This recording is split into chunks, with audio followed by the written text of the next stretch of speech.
Congratulations Aadi ಅವರೇ. Thank you. ನಿಮ್ effort ತಕ್ಕಂಗೆ ಸಕ್ಸಸ್ ಸಿಗ್ತಿದೆ ನೋಡಿ. ಇಲ್ಲ ಶ್ರೇಷ್ಠ, ಇದರಲ್ಲಿ ನನ್ನ ರೋಲ್ ತುಂಬಾ ಸಣ್ಣದು. ಎಲ್ಲ ಕ್ರೆಡಿಟ್ ಹೋಗ್ಬೇಕಾಗಿರೋದು ಬ್ರದರ್ಗೆನೆ.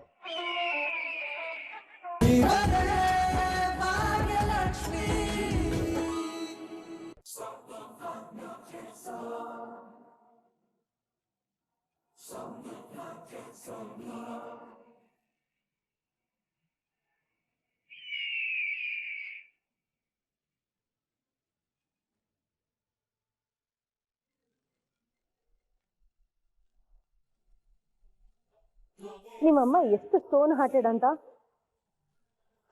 ಅವಳಿಗೆ ಮನುಷ್ಯತ್ವ ಅನ್ನೋದೇ ಇಲ್ಲ. ಆಂಟಿ, ಅಮ್ಮ ಆಫೀಸಲ್ಲಿ ಬಂದು ಕೂತಿದ್ದಾಳ.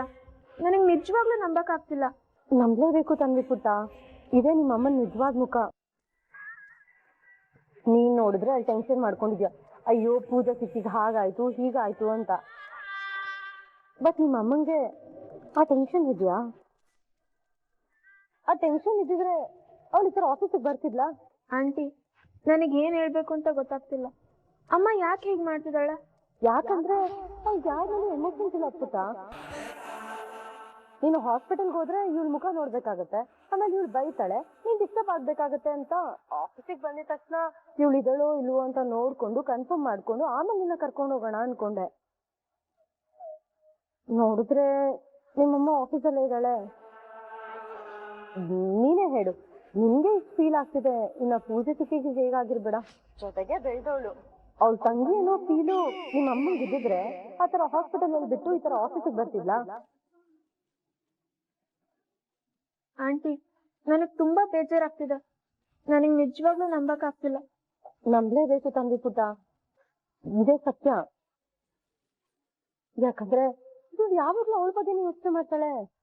ಇಲ್ಲ ಆಂಟಿ, ಅಮ್ಮ ಹಾಗೆಲ್ಲ ಇಲ್ಲ. ಅದ್ರಲ್ಲೂ ಪೂಜಾ ಚಿಕ್ಕಿನ ಕಂಡ್ರೆ ಅಮ್ಮಂಗೆ ತುಂಬಾನೇ ಇಷ್ಟ. ಮೊದ್ಲೆಲ್ಲ ಪೂಜಾ ಚಿಕ್ಕಿಗೆ ಅಮ್ಮನ ಮೇಲೆ ತುಂಬಾ ಕೋಪ ಇತ್ತು. ಮರ್ಯಾದೆನೆ ಕೊಡ್ತಿರ್ಲಿಲ್ಲ, ಅಮ್ಮಂಗ್ ತುಂಬಾ ಬೈತಿದ್ರು. ಆದ್ರೂ ಅಮ್ಮ ಚಿಕ್ಕಿನ ಯಾವತ್ತೂ ಬಿಟ್ಕೊಟ್ಟಿಲ್ಲ. ಅಯ್ಯೋ ಅದು ಆವಾಗ ನಿಮ್ಮಮ್ಮಂಗೆ ಏನೂ ಗೊತ್ತಿಲ್ದಿರೋ ಇನ್ನೋಸೆಂಟ್ ಆಗಿದ್ಲು. ಬಟ್ ಇವಾಗ ಅವಳು ಆತರ ಅಲ್ವಲ್ಲ. ಕೆಲ್ಸ ಬೇರೆ ಸಿಕ್ಕಿದೆ, ಇಂಡಿಪೆಂಡೆಂಟ್ ಆಗಿ ಬೇರೆ ಇದ್ದಾಳೆ, ಯಾರ ಹತ್ರನೂ ಅವಳು ಬೇಡ ಹೋಗಿಲ್ಲ ಅನ್ನೋ ಧೈರ್ಯ ಅವಳಿಗೆ. ತನ್ನಿ ಪುಟ್ಟ, ನಿಮ್ಮಮ್ಮ ಯಾರ ಹತ್ರ ಚೆನ್ನಾಗಿರ್ತಾಳೋ ಅದ್ ಬರೀ ಅವಳ ಅವಶ್ಯಕತೆಗೆ. ಮೊದ್ಲೆಲ್ಲ ನಿಮ್ ಪಪ್ಪನ ನೋಡಿ ಅವಳು ತುಂಬಾ ಹೆದರ್ಕೊಳ್ತಾ ಇದ್ಲು. ಯಾಕೆ ಹೇಳು? ನಿಮ್ ಪಪ್ಪನೇ ಅವ್ಳ ಖರ್ಚೆಲ್ಲ ನೋಡ್ಕೊಳ್ತಾ ಇದ್ರು. ಆದ್ರೆ ಈಗ ಆಗಲ್ವಲ್ಲ, ಅವಳ ಹತ್ರ ಎಲ್ಲಾನು ಇದೆ. ಈ ಕೆಲ್ಸ ಅವಳ ದುರಂಕಾರನ ಜಾಸ್ತಿ ಮಾಡಿದೆ. ಈಗ ಭಾಗ್ಯನ ನಿಜವಾದ ಬಣ್ಣ ಗೊತ್ತಾಗ್ತಿದೆ. ಆಂಟಿ, ತುಂಬಾ ಹರ್ಟ್ ಆಗ್ತಿದೆ. ಅಮ್ಮ ಹೀಗೆಲ್ಲ ಮಾಡ್ತಾಳೆ ಅಂತ ಅನ್ಕೊಂಡಿರ್ಲಿಲ್ಲ. ಬೇಜಾರ್ ಮಾಡ್ಕೋಬೇಡ ಪುಟ್ಟ, ಅಟ್ಲೀಸ್ಟ್ ಇವಾಗಾದ್ರೂ ನಿಮ್ಮಮ್ಮ ಏನು ಅಂತ ನಿನಗೆ ಗೊತ್ತಾಯ್ತಲ್ಲ. ವಾಪಸ್ ಹೋಗ್ಬೇಕು ಅಂತ ನಿನ್ ಕನ್ಸಲ್ಲಿ ಯೋಚನೆ ಮಾಡ್ಬೇಡ, ಆಯ್ತಾ? ಸ್ವಾಮಿ ಅಂತ ನಮ್ ಜೊತೆಲೇ ಇದ್ಬಿಡು. ನೀನ್ ಭಾಗ್ಯನ ಮುಖ ನೋಡ್ಲೇಬೇಡ. ಆಂಟಿ, ಹಾಸ್ಪಿಟಲ್ಗೆ ಅದ್ರ ಬಗ್ಗೆ ನೀನು ವರಿ ಮಾಡ್ಕೋಬೇಡ. ಹೇಗಿದ್ರು ಭಾಗ್ಯ ಹಾಸ್ಪಿಟಲ್ ಅಲ್ಲಿ ಇರಲ್ವಲ್ಲ, ಆಫೀಸಿಂದ ಬಂದ ತಕ್ಷಣ ನಾನು ಕರ್ಕೊಂಡು ಹೋಗ್ತೀನಿ. ಸರಿ ಆಂಟಿ.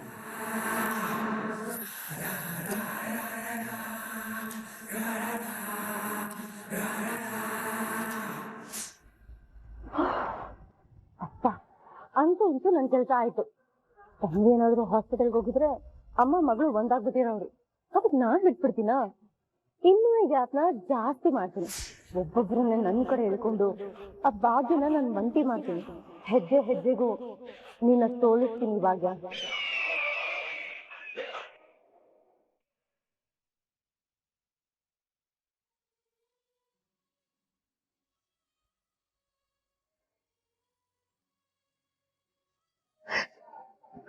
ಯಾಕೆ ಪೂಜಾ ಶಾಪಿಂಗಿಗೆ ಒಬ್ಳೆ ಹೋದೆ? ನಾನು ಬಂದಿದ್ರೆ ಇಷ್ಟೊಂದೆಲ್ಲ ಆಗ್ತಾನೆ ಇರ್ಲಿಲ್ಲ. ಇದಕ್ಕೆ ಅಲ್ವಾ ನಾನು ಬರೋದು ಬೇಡ ಅಂತ ಹೇಳಿ ನೀನು? ಯಾಕೆ ಇಷ್ಟೊಂದು ಹಠ ಮಾಡಿದೆ ನೀನು?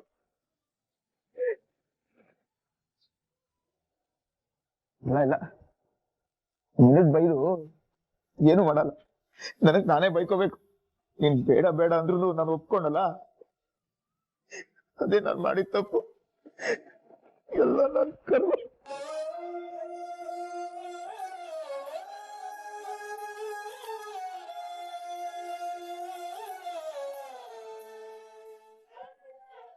ನನಗ್ ಗೊತ್ತು ನೀವು ನಮ್ ಪೂಜೆನ ತುಂಬಾನೇ ಚೆನ್ನಾಗಿ ನೋಡ್ಕೊಳ್ತೀರಾ ಅಂತ. ನೋಡ್ತಾರೆ, ನೀವು ನನ್ ಬಗ್ಗೆ ಹೆಮ್ಮೆ ಪಡ್ಬೇಕು. ಆ ತರ ನೋಡ್ಕೋತೀನಿ. ಇಲ್ಲ, ನಿನ್ನ ಚೆನ್ನಾಗಿ ನೋಡ್ಕೊಳ್ಳೋ ಯೋಗ್ಯತೆ ನನಗಿಲ್ಲ ಪೂಜಾ. ಆದ್ರೂ ನಿನಗೆ ಪ್ರಾಮಿಸ್ ಮಾಡಿದ್ದೆ ನಾನು. ಇವಾಗ ನಿಮ್ಮ ಅಕ್ಕ ಬಂದು ನನ್ನ ತಂಗಿ ಪೂಜೆಗೆ ಏನಾಯ್ತು ಅಂತ ಕೇಳಿದ್ರೆ ನಾನು ಏನ್ ಆನ್ಸರ್ ಮಾಡ್ಲಿ?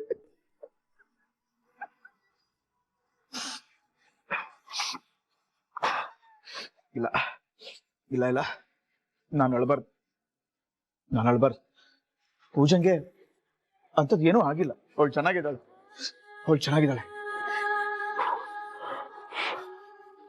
ನಾನ್ ಧೈರ್ಯವಾಗಿರ್ಬೇಕು. ನಾನ್ ಧೈರ್ಯ ಗಿಟ್ರೆ ಎಲ್ರೂ ಧೈರ್ಯ ಕಳ್ಕೊತಾರೆ.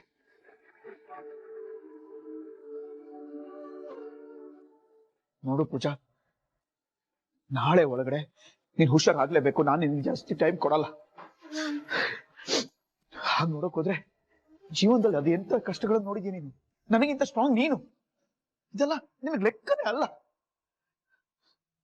ಅದೇನ್ ಮಾಡ್ತೀಯೋ ನನಗೆ ಗೊತ್ತಿಲ್ಲ. ಬೇಗ ಹುಷಾರಾಗಿ ಬಂದು ನನ್ನ ಜೊತೆ ನೀನ್ ಜಗಳ ಆಡ್ಲೇಬೇಕು.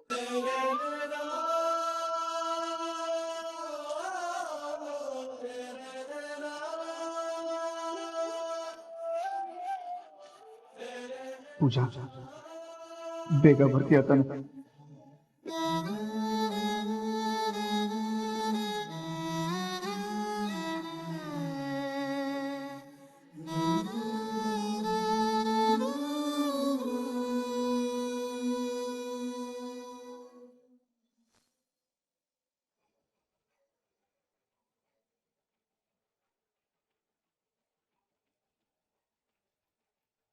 ಏನ್ ಪ್ರಿಯಾ, ಇಷ್ಟೊಂದು ಡೀಪ್ ಆಗಿ ಕೆಲಸ ಮಾಡ್ತಿದ್ಯಾ?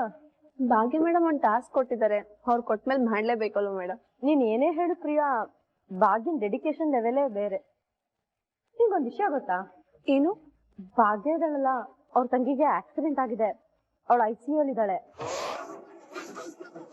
ಹಾಗಿದ್ರು ಇವಳು ಅವಳು ಅಲ್ಲೇ ಬಿಟ್ಟು ಇವಳು ಆಫೀಸಿಗೆ ಬಂದಿದ್ದಾಳೆ. Serious madam? ಇವಳ ಜಾಗದಲ್ಲಿ ಬೇರೆ ಯಾರಾದ್ರೂ ಇದ್ದಿದ್ರೆ ತಂಗಿನ ನೋಡ್ಕೊಂಡು ಹಾಸ್ಪಿಟಲ್ ನಲ್ಲಿ ಇರ್ತಿದ್ರು. ಆದ್ರೆ ಇವಳು ಆಫೀಸಿಗೆ ಬಂದು ಕೂತ್ಕೊಂಡಿದ್ದಾಳೆ. ನನ್ಗಂತೂ ನಂಬಕ್ಕೆ ಆಗ್ತಿಲ್ಲ ಮೇಡಮ್. ಇಷ್ಟೊಂದು ಸೀರಿಯಸ್ ಕಂಡೀಷನ್ ಅಲ್ಲಿ ಅವ್ರ ಆಫೀಸಿಗೆ ಬರಕ್ ಹೇಗ್ ಸಾಧ್ಯ? ಅದೇ ಮತ್ತೆ, ನಾನೇನಾದ್ರೂ ಇವಳ ಜಾಗದಲ್ಲಿ ಇದ್ದಿದ್ರೆ, ಫ್ಯಾಮಿಲಿನ ಪ್ರೊಫೆಷನ್ ಅಂತ ಬಂದಿದ್ರೆ ನಾನು ಫ್ಯಾಮಿಲಿ ಜೊತೆಲಿ ಇರ್ತಿದ್ದೆ. ಆದ್ರೆ ಇವಳಿಗಳಲ್ಲ ಸಿಕ್ಕಾಪಟ್ಟೆ ಪ್ರೊಫೆಷನಲಿಸಮ್. ಯಾವ ಲೆವೆಲ್ ಡೆಡಿಕೇಶನ್ ಅಂತ್ಯ? ಡೆಡಿಕೇಶನ್ ಅಥವಾ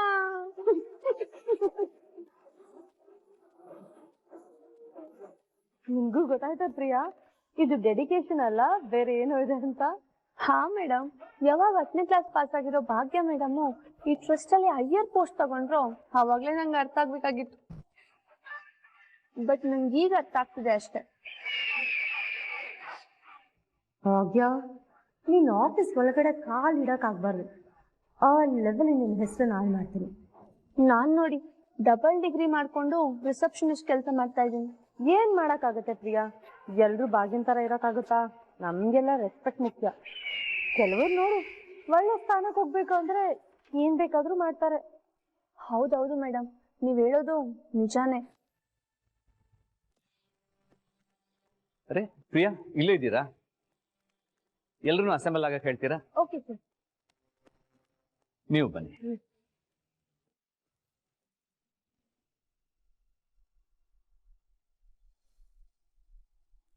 ಅದೇವ್ರೆ, ನೀವೇನಿಲ್ಲೇ?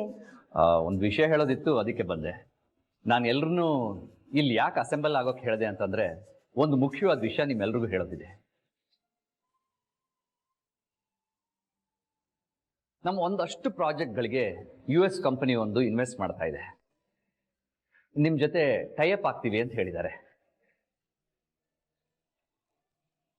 ಸೊ ಆದಷ್ಟು ಬೇಗ ನಮ್ಮ ಒಂದಷ್ಟು ಪ್ರಾಜೆಕ್ಟ್ಗಳಿಗೆ ಇಂಟರ್ನ್ಯಾಷನಲ್ ರೆಕಗ್ನಿಷನ್ ಸಿಗ್ತಾ ಇದೆ.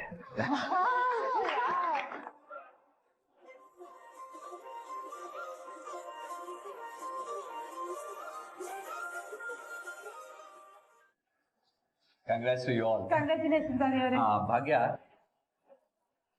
ನಮ್ಮ ಟ್ರಸ್ಟ್ ಕಡೆಯಿಂದ ಯಾವ್ಯಾವ ತರ ಡೊನೇಷನ್ ಮಾಡಿದೀವಿ, ಎಷ್ಟು ಡೊನೇಷನ್ ಮಾಡಿದೀವಿ, ಇದನ್ನೆಲ್ಲ ಹೈಲೈಟ್ ಮಾಡಿ ಸಮರೈಸ್ ಮಾಡಿರೋ ಒಂದು ಫೈಲ್ ಇದೆಯಲ್ಲ, ಅದನ್ನ ಒಂಚೂರು ತಂದು ಕೊಡ್ತೀರಾ? ಹಾ, ಈಗಲೇ ತರ್ತೀನಿ. ಸರ್ ಯಾವಾಗ ಹೋಗ್ತಿದ್ದಾರೆ ಮೀಟಿಂಗು? ಇವತ್ತೇ ಹೋಗ್ಬೇಕು ಅನ್ಕೊಂಡಿದ್ದೀನಿ.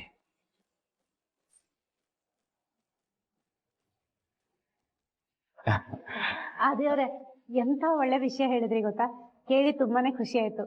ಫೈಲ್ ಕೇಳಿದ್ರಲ್ಲ, ತಗೊಳ್ಳಿ. Thank you. ಕಂಗ್ರಾಟ್ಸ್ ಆದಿಯವರೇ.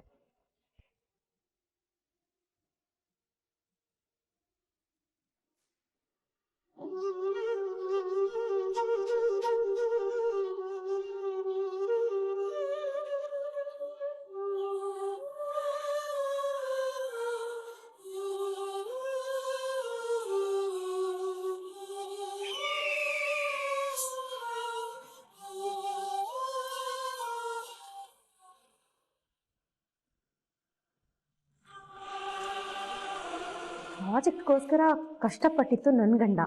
ಹಗಲು ರಾತ್ರಿ ಅನ್ನೋದೇ ಕೆಲಸ ಮಾಡಿದ್ದಾನೆ. ಅದಕ್ಕೆ ಇವಾಗ ರೆಕಗ್ನೈಸೇಷನ್ ಬರ್ತಿದ್ದಂಗೆ ಇವ್ರು US ಹೋಗ್ತಾರಂತೆ. ಅಟ್ಲೀಸ್ಟ್ ಒಂದು ಫಾರ್ಮಾಲಿಟಿಗಾದರೂ ತಾಂಡವ್ನ ಕಳಿಸ್ತೀನಿ ಅಂತ ಹೇಳೋದು ಬೇಡವಾ? ಅಲ್ಲ, ಫೈಲ್ನ ಆಫೀಸ್ಗೆ ತರಿಸ್ಕೋಬೋದಿತ್ತಲ್ವಾ? ಇಲ್ಲಿಗೆ ಬಂದು ತಗೊಂಡೋಗೋ ಅವಶ್ಯಕತೆ ಏನಿತ್ತು? ಅಂದರೆ ಭಾಗ್ಯನ US ಕರ್ಕೊಂಡು ಹೋಗೋ ಪೀಟಿಕೆನ ಇದು? ಆದಿಯವ್ರು ಹೋಗಿ ಭಾಗ್ಯನ ಹತ್ರ US ಹೋಗೋಣ ಬನ್ನಿ ಅಂದರೆ ಅವಳು ಖಂಡಿತ ಬೇಡ ಅನ್ನಲ್ಲ. ಇಂಥದಕ್ಕೆ ಕಾಯ್ತಾ ಇರ್ತಾಳೆ. ಅವಳೊಬ್ಳು ಸಾಲದು ಅಂತ ಇಡೀ ಫ್ಯಾಮಿಲಿನ ಕರ್ಕೊಂಡು ಫ್ಯಾಮಿಲಿ ಟ್ರಿಪ್ ಮಾಡಿಬಿಡ್ತಾಳೆ. ಹಾಗಾಗೋದಕ್ಕೆ ನಾನು ಬಿಡಬಾರ್ದು. ಈ ಪ್ರಾಜೆಕ್ಟ್ಗೋಸ್ಕರ ತಾಂಡವೇ ಕಷ್ಟಪಟ್ಟಿರೋದು. ಅವನಿಗೆ ಈ ರೆಕಗ್ನೈಸೇಷನ್ ಸಿಗಬೇಕು. ಅವ್ರು ಕೊಟ್ಟಿಲ್ಲ ಅಂದರೆ ಏನು, ಎಲ್ಲಾನು ನಾನೇ ಕೇಳಿ ಪಡ್ಕೊಳ್ತೀನಿ. ಅದೇ ಒಂದು ನಿಮಿಷ ಹೇಳಿ ಶ್ರೇಷ್ಠ. ನೀವು ತಾಂಡವ್ ಪ್ರಾಜೆಕ್ಟ್ ಅಂತ ಹೇಳಿದ ತಕ್ಷಣ ನನ್ ಖುಷಿಯನ್ನೇ ತೇಲಾಡ್ತಿದ್ದೆ. ನಿಮಗೆ ಕರೆಕ್ಟಾಗಿ ಕಂಗ್ರ್ಯಾಚುಲೇಟು ಮಾಡೋಕ್ಕಾಗಲಿಲ್ಲ. ಕಂಗ್ರ್ಯಾಚುಲೇಷನ್ಸ್ ಆದಿಯವರೇ. Thank you. ನಿಮ್ಮ ಎಫರ್ಟ್ ತಕ್ಕಂಗೆ ಸಕ್ಸಸ್ ಸಿಗ್ತಿದೆ ನೋಡಿ.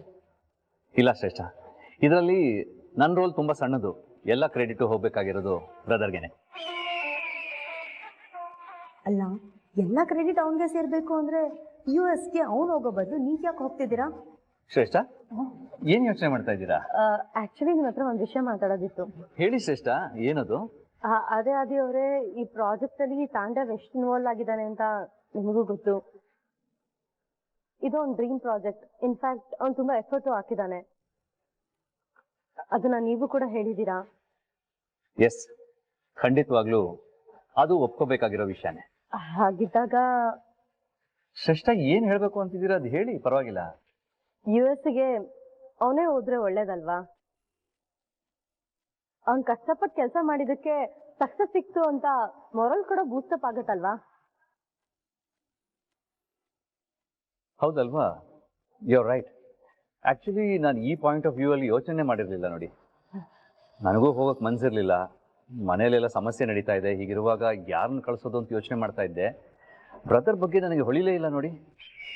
ಹಾ, ದಿನದ 24 ಗಂಟೆನೂ ಭಾಗ್ಯ ಮತ್ತು ಅವಳ ಫ್ಯಾಮಿಲಿ ಬಗ್ಗೆ ಯೋಚನೆ ಮಾಡ್ತಿದ್ರೆ ಇನ್ನೇನಾಗತ್ತೆ?